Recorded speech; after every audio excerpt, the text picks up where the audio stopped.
देखिए यहां पर हम पंचाशिका संग्रह ग्रंथ की 172वीं गाथा पर चर्चा कर रहे हैं। उसकी टीका चल रही है और यहां प्रकरण आया है केवल निश्चयालंबी अज्ञानी जीवों का प्रवर्तन कैसा होता है और उस प्रवर्तन का क्या फल होता है। तो यहां बताया जा रहा है कि जो केवल निश्चयालंबी हैं वे व्यवहार नय के द्वारा कथित समस्त क्रियाकांड को छोड़ देते हैं, सकल क्रिया कर्म कांड के आडंबरों में विरक्त बुद्धि वाले वर्तते हुए। ठीक है, पहली बात, पहली चीज समझ में आ गई। अब दूसरी, आंखों को अनमुना रखकर, ये समझ रहे थे हम, आधी मुंदी हुई आंखें, आधी बंद आधी खुली, अनमुना। ये वो नासा दृष्टि वाली नहीं है, वहां तो आधी मुंदी रहती है तो नासा दृष्टि रहती है ना, वो नहीं है यहाँ। जैसे कि कोई व्यक्ति बन के सोता है ना, बन के सोता है और थोड़ा थोड़ा देखता रहता है। बच्चे कभी कभी वो आंख में पट्टी बांध के वो खेलते हैं ना, है तो वो अपनी दिखाने को तो ऐसा दिखाते हैं कि हम देख ही नहीं रहे हैं, लेकिन धीरे से वो आंख से देखते रहते हैं। तो ऐसी स्थिति है यहाँ पर। तो वो किस तरह के लोग हैं कि जो आंखों को अनमुना अनमुना रखते हैं, अर्थात ये उदाहरण है, अपने ज्ञान को उतना उस तरह से उपयोग करते हैं जिस तरह वो चाहते हैं। जैसा जिनवाणी में समझाया है वैसा नहीं समझते वो, जैसा वो समझना चाहते हैं वैसा वो समझते हैं। जिसको मोक्षमार्ग प्रकाशक जी में इस प्रकरण को स्पष्ट करते हुए कहा कि वह जिनवाणी के द्वारा भी अपने अभिप्राय को ही पुष्ट करता है। जैसा वो समझता है वैसी बात जिनवाणी मिल जाए तो कहे वाह, ये देखो लिखा है कि नहीं यहाँ, ये देखो। मतलब अपनी स्वच्छंदता प्रवर्तन करने के लिए, अपने आराम के लिए, जैसे सुविधा हो उस तरह से वो जिनागम के अर्थ को समझता है ना। तो इसको कहते हैं जैसा उसको समझ में आया वैसा समझता रहता है, जैसा जिनवाणी में कहा है वैसा नहीं समझता। मतलब जिनोक्त नहीं, मनोक्त। तो यहां लिखा, आंखों को अधमुदा रखकर कुछ भी स्वाविवेक से अवलोक कर यथा सुख रहते हैं, अर्थात स्वमति कल्पना से कुछ भी भास की कल्पना करके कि मुझे तो ये भास रहा है इस बात से, ये कथन से, है ना, इस ग्रंथ से मुझे तो यही भाषित होता है, बस मैं इतना ही करूंगा। लेकिन वो जिनवाणी में क्या कहा गया है, उस शास्त्र का क्या तात्पर्य है, उसमें आगे क्या कहा है, पीछे क्या कहा है, पूरे ग्रंथ में क्या कहा है, इस ग्रंथ के का कथ्य क्या है, ग्रंथ का प्रतिपाद्य क्या है, पूरे ग्रंथ का सार क्या है, संदेश क्या है, ये समझने की उसे जरूरत नहीं है। केवल मेरे मतलब की चीज यहां मिल गई, बस वही वही कहता रहे, बस यही है। देखो वहां लिखा है ना, वैसे ही कर रहा हूं मैं। ये स्वभाव है क्रियाकांड है सब, है ना, ये संसार में ही भ्रमाएंगे, बंधन है। देखो सोने की बेड़ी कहा है उसको, ऐसा कह कह के उस पुण्य को भी छोड़ देता है और जैसा समझ में आए वैसा जिनागम के अर्थ को समझता है और वैसा प्रवर्तन करता है। तो आचार्य आगे क्या कहते हैं, पहले अर्थ जो लिखा है वो पढ़ें। अर्थात स्वमति कल्पना से कुछ भी भास की कल्पना करके इच्छानुसार जैसे सुख उत्पन्न हो वैसे रहते हैं। वे वे अर्थात केवल निश्चयालंबी अज्ञानी वास्तव में भिन्न साध्य साधन भाव को तिरस्कारते हुए, देखो भिन्न साध्य साधन का अर्थ है व्यवहार रत्नत्रय, भेद रत्नत्रय। व्यवहार नय से कहा गया मोक्ष मार्ग, उसका तो तिरस्कार करते हैं, जो अभी बताया गया था केवल निश्चयालंबी के प्रकरण में, और पहले जो सम्यक चारित्र के प्रकरण में बताया गया है ना, वो सब उसका तो तिरस्कार करते हैं कि ये तो हे है, तो छोड़ने योग्य है, ये तो अभाव रूप है। जैसे कहा ना परंपरा से मोक्ष कारण है, तो अभाव रूप परंपरा है, मतलब इसका तो अभाव ही होना है, इससे तो मोक्ष होता ही नहीं है, इसलिए ये करना ही नहीं है। तो जो मोक्ष मार्ग करते हैं वो क्या करते हैं, क्यों करते हैं? भगवान महावीर स्वामी ने भी तो किया, सभी तीर्थंकरों ने भी किया अपनी भूमिका में इन महाव्रतों का पालन है। सभी कुंद कुंद आचार्य हों या और भी पहले के संत हों या बाद के भी संत हों, है तो ये उनने इस मोक्ष मार्ग में जो व्यवहार, जो विकल्प आते हैं व्यवहार रत्नत्रय के विकल्प, वो उनके भी हुए, है ना। लेकिन वो परमार्थ मोक्ष मार्ग को ही मोक्ष मार्ग मानते थे, वो साक्षात मुक्ति के कारण है, इसलिए उसका ही वो विशेष रूप से प्रयत्न करते थे। लेकिन जब अपने में उपयोग नहीं लगता, वो साक्षात मोक्ष मार्ग वीतराग मोक्ष मार्ग नहीं सधता, तब अशुभ से बचने के लिए शुभ विकल्प तो आते ही थे। तो वो भी पूरी सतर्कता से पूरे आगम के अनुसार उनका पालन करते थे, है कि नहीं। ये हमारे प्रथमान योग में एक से एक चरित्र वहां पर हैं, उनका हम स्वाध्याय कर सकते हैं। लेकिन ये जीव उस बात को नहीं समझता। वे वास्तव में भिन्न साध्य साधन भाव को तिरस्कारते हुए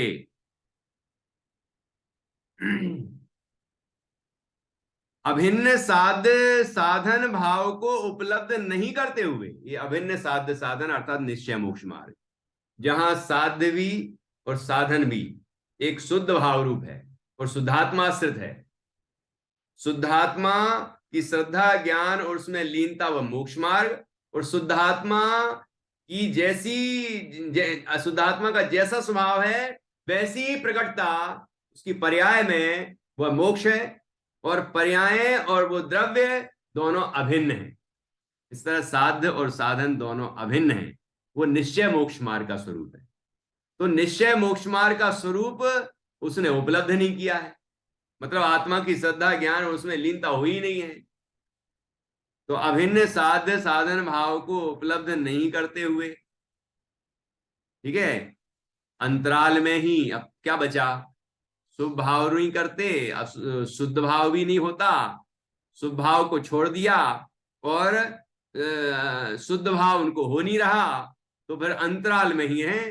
तो कौन सा अंतराल बचा यहां, अंतराल में ही, अर्थात शुभ तथा शुद्ध के अतिरिक्त से अतिरिक्त तीसरा कौन सा भाव है, तीसरी भूमिका, शेष तीसरी अशुभ दशा में ही, अर्थात अशुभ दशा में ही प्रमाद मदिरा के मद से भरे हुए। अब देखो क्या क्या चित्रण किया है, प्रमाद रूपी मदिरा, जैसे किसी ने मदिरा पान कर लिया हो और वह प्रमाद में पड़ा रहता है, उसको कोई होश नहीं रहता, कोई विवेक नहीं रहता कि क्या कर रहा हूं कि क्या नहीं कर रहा हूं, मुझे क्या करना चाहिए इत्यादि, कोई विवेक नहीं है। बस जैसा उसको मन आता है वैसा वो करता रहता है, पड़ा रहता है ना, और जो अशुभ की ही भूमिका में रहता है। तो यहां पर पहला बताया उदाहरण, प्रमाद मदिरा के मद से भरे हुए आलसी चित्त वाले वर्तते हुए, पहला पॉइंट, आलसी हैं वो, ठीक है। सुबह उठें, सामायिक करें, क्या होगा, आत्मा के अनुभव से ही सब होता है, और वो तो करता नहीं। लेकिन मैं ऐसे करूंगा, फिर ऐसी आवर्त दूंगा, फिर दिशा दिग्बंधना करूंगा, ये तो क्रियाकांड है, तो ये है, इससे तो मोक्ष मार्ग होता नहीं। तो भैया आत्मा में लीन हो जा, कि नहीं, वो तो लीन होता नहीं, क्योंकि जैसा आत्मा का स्वरूप है वो भी समझा नहीं ढंग से, क्योंकि मन माना समझता है ना, जैसा समझ में आए, वो भी नहीं। तो फिर अब उठो, नहाओ धो तैयार हो, मंदिर जाओ, कि उससे क्या होगा, पूजन करो, देव पूजा, गुरुपासी, स्वाध्याय, संयम, तपा, दान, चेती, गृहस्थानाम, सटकर्माणी, देने देने, कि नहीं, तो मुनिराज के व्रत पाल लो, कि नहीं, क्या होगा उससे, ये है स्वर्ग होगा, और स्वर्ग भी संसार ही है, मुझे नहीं भटकना संसार में। तो इसलिए वो शुभ नहीं करता, शुभ भाव में परिवर्तन नहीं करता। क्या कहा, मदिरा, प्रमाद मदिरा के मद से भरे हुए आलसी चित्त वाले वर्तते हुए, पहला। दूसरा, मत्त अर्थात उन्मत्त, जैसे पागल की तरह, जैसे पागल कुछ भी बकता है, कैसे कुछ भी करता है, इसी तरह ये कुछ भी कहते हैं, कुछ भी करते हैं, कैसा भी जीवन जीते हैं, ये निश्चयभाषी। तीसरा, मूर्छित जैसे, जैसे कोई मूर्छित हो गया हो, बेहोश हो गया है ना, तो वो उसको विवेक नहीं। यहाँ पर ये नहीं कह रहे कि वो मूर्छित पड़े रहते हैं बस मगरमच्छ की तरह, ये नहीं। वहां ये कहना चाह रहे हैं कि जैसे कि मूर्छित अवस्था में विवेक नहीं होता, समझ नहीं लगती है ना, समझ नहीं पड़ती कि हम क्या कर रहे हैं, कहां पड़ गए, कहां गिर गए, ऐसे ये क्या कर रहे हैं, क्या नहीं करना है, क्या नहीं करना चाहिए, क्या करना चाहिए इत्यादि को सोचते समझते नहीं, जो मन में आया वो करते रहते। ठीक है, मूर्छित जैसे, सुसुप्त जैसे, जैसे सोए हों। ठीक है ना, सोए अवस्था में हम क्या करते हैं, कभी करवट बदल देते हैं, कभी कोई खर्राटे लेता है, उसको पता नहीं चलता कि खर्राटे लिए हमने। कोई कहे तुम खर्राटे लेते हो, तो कहते कि क्या बात करते हो, मैं खर्राटे कैसे लेता हूं। कोई कहे, कभी सपना देखता है, कभी तरह तरह की बातें सोचता है, लेकिन उसको खबर ही नहीं पड़ती। रत्नगण सावकाचार्य जी की टीका में आया कि सुसुप्त अवस्था में, मतलब जो सोया हुआ होता है व्यक्ति, तो अनेक तरह के विकल्प होते हैं, लेकिन उसे खबर ही नहीं पड़ती। कभी कभी हम जाग जाएं अचानक, तो हमें पता चलता, अरे रे कितने विकल्प हो रहे हैं दिमाग में, कितने विकल्प चल रहे हैं, तरह तरह के, तरह तरह के। तो उस समय समझ में आया, लेकिन चल रहे थे वो, पता नहीं है। ऐसे ही कुछ भी चल रहा है, कुछ भी विकल्प चल रहे हैं, कुछ भी क्रियाएं चल रही हैं, कैसा भी आचरण चल रहा है, तो इसको कहते हैं सुसुप्त जैसे। और आगे देखिए उदाहरण, उसी दशा का उदाहरण है, केवल निश्चयालंबी की दशा जो है, प्रवृत्ति जो है, प्रवर्तन, उसका वर्णन यहां है। अगला उदाहरण, बहुत घी शक्कर खीर खाकर तृप्ति को प्राप्त हुए, तृप्त हुए हों ऐसे। कि जैसे अपन किसी दिन घी और शक्कर और खीर खा लें तो कितना आलस आता है, फिर ऐसा लगता है सो जाओ। और सोए हैं, पड़े हैं, कुछ भी, दिन है कि रात है कि क्या है, क्या फर्क पड़ता। तो इस तरह आलसी प्रवृत्ति होती है सभी में। उदाहरण में आलसी प्रमादी प्रवृत्ति का वर्णन किया है, स्वच्छंद प्रवृत्ति का वर्णन किया है ना। ये इतने उदाहरणों से किसी ना किसी से तो समझ में आएगा ही, ऐसे उदाहरण दिए हैं। और कैसे, अगला, मोटे शरीर के कारण जड़ता अर्थात मंदता, निष्क्रियता उत्पन्न हुई हो ऐसे। ये नहीं कह रहे कि वो मोटे शरीर वाले हो जाते हैं, नहीं तो आप समझो कि पतले शरीर वाला है तो वो निश्चयालंबी नहीं हो सकता है, और मोटे शरीर वाला निश्चयालंबी होगा ही होगा, ऐसा नहीं समझना। ये उदाहरण है। जैसे कोई मोटे शरीर वाला होता है तो उसको चलने में, उठने में, बैठने में कितना आलस आता है, कितनी तकलीफ होती है। तो वो बैठा है तो बैठा ही है, कहते बैठ गए ये तो, अब उठ ही नहीं रहे, उठाओ भैया इनको, है। और चलने में कितनी तकलीफ होती है, चलना पड़ रहा है, थोड़ी में हाँफ जाए, थोड़ी में थक जाए, मोटापा जिसको हुआ हो। तो ऐसे कहने का तात्पर्य उस तरह है, ये निश्चयालंबी भी जो करने योग्य क्रियाएं हैं आगम के अनुसार, वो करते नहीं है। ठीक है ना, शुभ क्रियाएं नहीं करते वो। मोटे शरीर के कारण जड़ता अर्थात मंदता, निष्क्रियता उत्पन्न हुई हो ऐसे। दारुण बुद्धि भ्रंश से मूर्ता हो गई हो ऐसे। इतनी उपमाएं दे दी देखो आचार्य ने। दारुण मतलब बहुत ज्यादा, बुद्धि भ्रंश, बुद्धि भ्रष्ट हो गई, उससे मूर्ता उत्पन्न हो गई, मतलब अज्ञानता, ना समझी, क्या करना है क्या नहीं करना है, वो विवेक नष्ट हो गया, ऐसे हैं। जिसका, आगे अगला पॉइंट, जिसका विशिष्ट चैतन्य मुंद गया है। विशिष्ट चैतन्य, हमारी चैतन्य की शक्ति है जो, वो विशिष्ट चैतन्य है, ज्ञानोपयोग है ना, वो कैसा हो गया है, मुंद गया, मतलब मंद पड़ गया। किस तरह मंद पड़ गया वो भी आगे बताया है। जिसका विशिष्ट चैतन्य मुंद गया है, ऐसी वनस्पति जैसे। एक और उदाहरण देखिए, वनस्पति कायक जो जीव हैं उनके एक इंद्रिय है मात्र, और ज्ञानावरण कर्म का तीव्र उदय है, इसके कारण उनकी ज्ञान की शक्ति जो है वो अत्यंत हीन हो जाती है। चैतन्य शक्ति, विशेष चैतन्य शक्ति जिसको मुन गई है, मतलब तीव्र आवरण है, तीव्र उदय है ज्ञानावरण का, तो ऐसी मति मंद पड़ गई है, ऐसे प्रवर्तन करते हैं।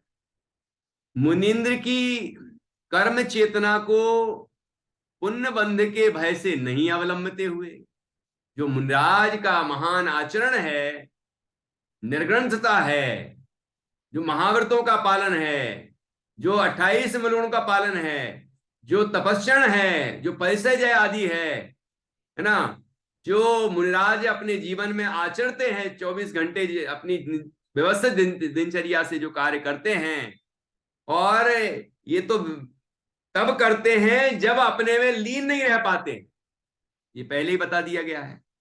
क्योंकि ये सब करते हुए वो निरंतर लीनता का प्रयत्न करते हैं, व्रत करते हैं, तप करते हैं, है ना, परिचय सहते हैं इत्यादि, तो वह ऐसा करते हुए उनमें ही नहीं लगे रहते, निरंतर अपने में लीन होने का प्रयत्न करते हैं और लीन हो जाते, ठीक है ना। लेकिन जब लीन नहीं हो पाते तो वो व्यवहार नय का अवलंबन लेकर व्यवहार मोक्ष मार्ग का पूरी सतर्कता से पालन करते हैं, ठीक है ना, पूरे सजग रहते हैं, उसमें प्रमाद नहीं करते, ठीक है। तो मुनीन्द्र की कर्म चेतना को, मतलब जो कर्म धारा चल रही है, या शुभ भाव की धारा चल रही है, शुभ विकल्प हो रहे हैं जो, है ना, मुनीन्द्र, मुनिराजों की, मुनीन्द्र कहा, मुनि श्रेष्ठ, है ना, मुनीन्द्र की कर्म चेतना को, मतलब शुभ भाव जो हो रहे हैं उनकी, कर्म चेतना कहा, पुण्य बंध के भय से नहीं अवलंबते हुए। अरे इससे तो पुण्य का बंध होता है इन सब क्रियाकांडों से, इसलिए ये नहीं करना, इससे तो संसार भ्रमण होगा, संसार ही बढ़ेगा, स्वर्ग में जाएंगे, लंबा रहना पड़ेगा स्वर्ग में, इतना अंतराय है, वो तो अभी आया था ना पहले, ये भेद रत्नत्रय के विकल्प, ये सब जो सूक्ष्म परसमय कहा गया है ना, ये मोक्ष मार्ग में, मोक्ष में अंतराय है, मोक्ष के लिए अंतराय कहा, क्योंकि उससे तो पुण्य का बंध होगा और स्वर्गाधिक में जाएगा और लंबा रहना पड़ेगा, फिर वहां से इस मनुष्य लोक में आएगा, वहां चक्रवर्ती आदि बनना पड़ेगा, फिर कितना लंबा जिएगा, उसके बाद फिर दीक्षा लेगा, फिर जाके मोक्ष होगा, कितना लंबा रहना पड़ेगा इस संसार में, संसार में नहीं रहना मुझे, इसलिए शुभ भाव भी नहीं करना, शुभ क्रियाएं नहीं करना, ऐसा सोचता है, ठीक है। मुनीन्द्र की कर्म चेतना को पुण्य बंध के भय से नहीं अवलंबते हुए, पुण्य बन जाएगा, अरे नहीं करना शुभ भाव, नहीं तो पुण्य का बंध हो जाएगा, बंधन हो जाएगा, सोने की बेड़ी, ऐसा सोचते हैं।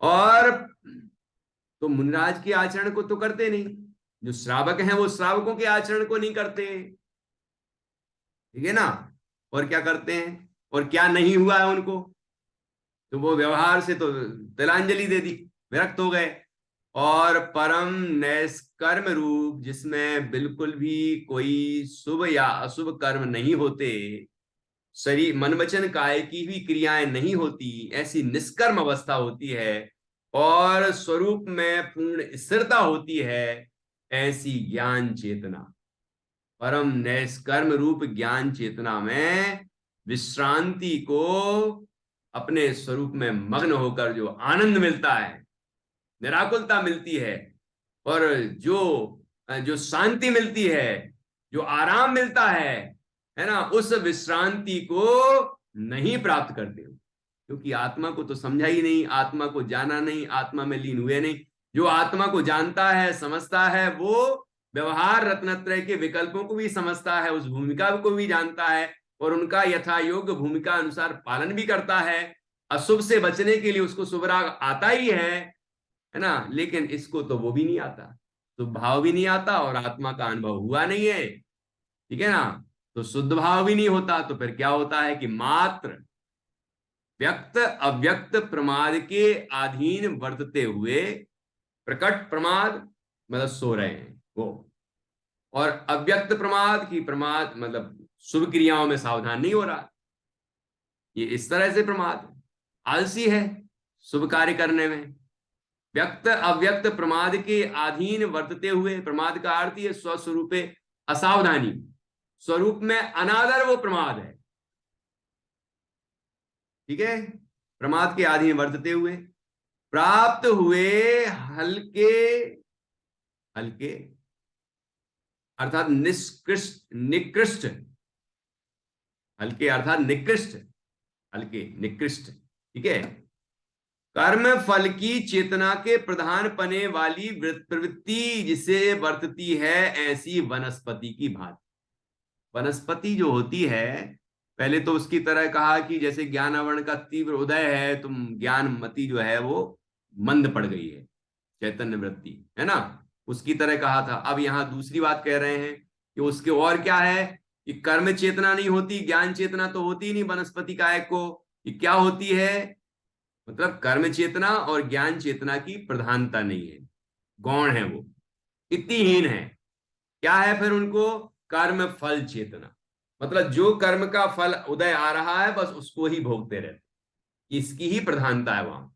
ऐसा नहीं कह रहे वो बाकी तो होते ही नहीं है। ज्ञान चेतना मतलब सम्यक ज्ञान चेतना तो उनको होती ही नहीं, लेकिन ज्ञान जितना भी प्रकट है वो तो है, अक्षर के अनंत भाग प्रमाण होगा, एक इंद्रिय है तो एक इंद्रिय प्रमाण होगा, लेकिन सम्यक ज्ञान नहीं है, इसीलिए ज्ञान चेतना नहीं है।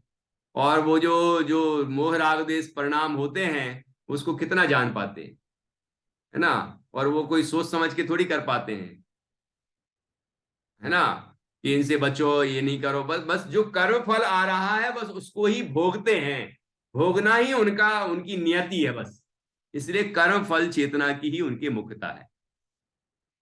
तो जैसे उनके वनस्पति के कर्म फल चेतना की ही मुख्यता है, ऐसे ही निश्चयालंबी मिथ्या दृष्टियों के शुद्ध भाव तो हुआ नहीं है, शुभ भाव को हे मानते हैं, बस जो होना, जो कर्म फल आ रहा है बस उसको ही भोगते रहते हैं और वही कार्य करते रहते हैं, है ना। वो बिल्कुल बिल्कुल स्वच्छंद है कि कुछ भी करना नहीं, है ना, बस जो होता है वह होने दो, होता रहता है ना जी, ये भाव आ रहा है तो ये कर लो, ये विकल्प आ रहा है तो ये करने दो, होने दो सारे विकल्प, सारी क्रियाएं कुछ भी होते रहने दो, है ना, मुझे अपने में लीन होना नहीं, मतलब हो सकता नहीं, क्योंकि उस तरफ उसकी प्रवृत्ति नहीं, पुरुषार्थ नहीं, उसकी समझ नहीं, और वो शुभ भावों को, शुभ क्रियाओं को हे मानता है, तो क्या होगा फिर उसके, केवल पाप को ही बांधते हैं।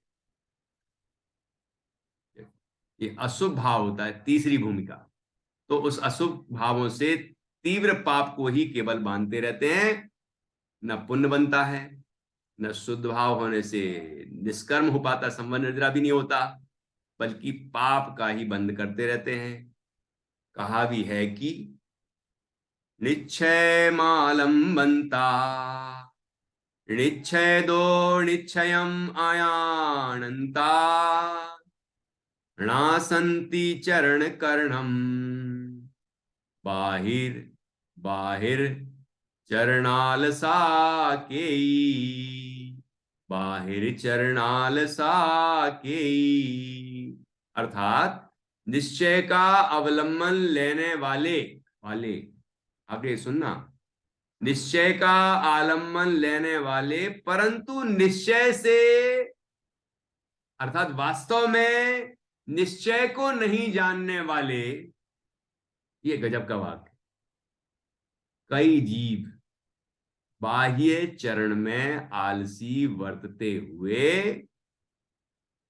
चरण परिणाम का नाश करते, ना तो अंतर में आचरण, ना तो अंतर में चरण, स्वस्वरूपे रमण, स्वरूपे रमणम चारित्रम, तो स्वरूप में भी रमण नहीं करते, और व्यवहार नय के द्वारा कहे गए आचार शास्त्रों में जो कहे गए आचरण हैं भूमिका के अनुसार, उसमें भी नहीं आचरते, उसमें भी नहीं रमते, मतलब वो आचरण भी नहीं करते, स्वरूप का आचरण भी नहीं करते और व्यवहार आचरण भी नहीं करते।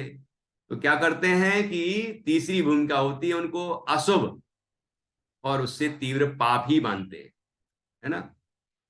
निश्चय का अवलंबन लेने वाले परंतु निश्चय से निश्चय को नहीं जानने वाले, यहां निश्चय का अर्थ वास्तव में, वास्तव में उन्होंने निश्चय नय को नहीं जाना, जो निश्चय नय को जानता है वो निश्चय नय के विषयभूत शुद्धात्मा का अनुभव करता है, और शुद्धात्मा का जो अनुभव करता है, ऐसा जीव जब जब स्वरूप में स्थिर नहीं रह पाता, तब तब जिनागम के अनुसार उसको व्यवहार रत्नत्रय के विकल्प आते ही हैं अशुभ से बचने के लिए।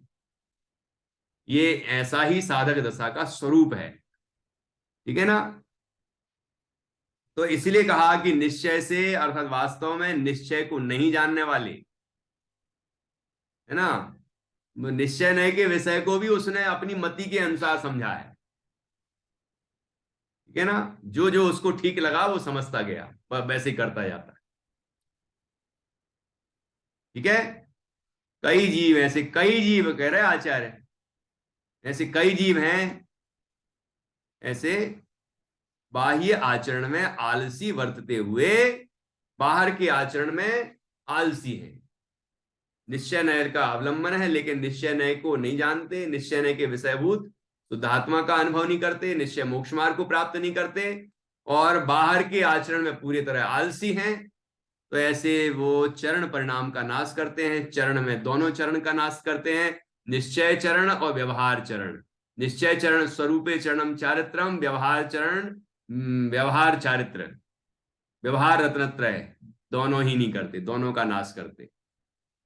निश्चय का अवलंबन लेने वाले परंतु निश्चय से अर्थात वास्तव में निश्चय को नहीं जानने वाले कई जीव बाह्य चरण में आलसी वर्तते हुए चरण परिणाम का नाश करते हैं।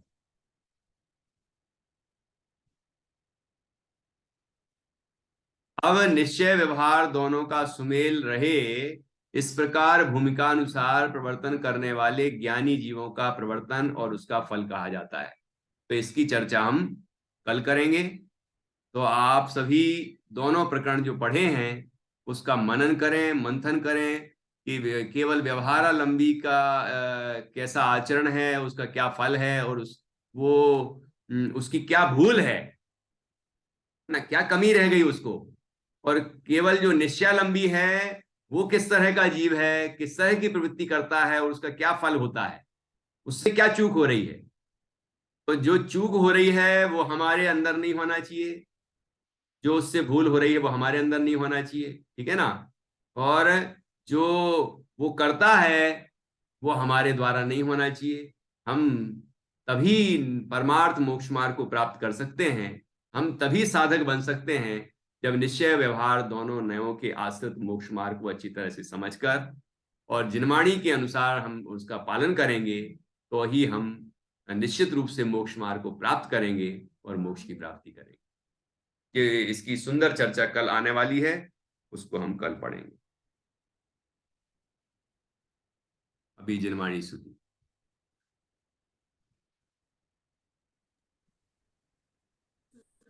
जय स्वामी बुद्धि से की मम बदगी बलिदारा जय सत्य आनंद अमृत से संताप भावती रागा दिशि तोड़ गई माँ सरस्वती मृतिका प्रबंध दृष्टि निज में दृष्टि निज में। बोलिदास सांग जिनवाणी माता की जय।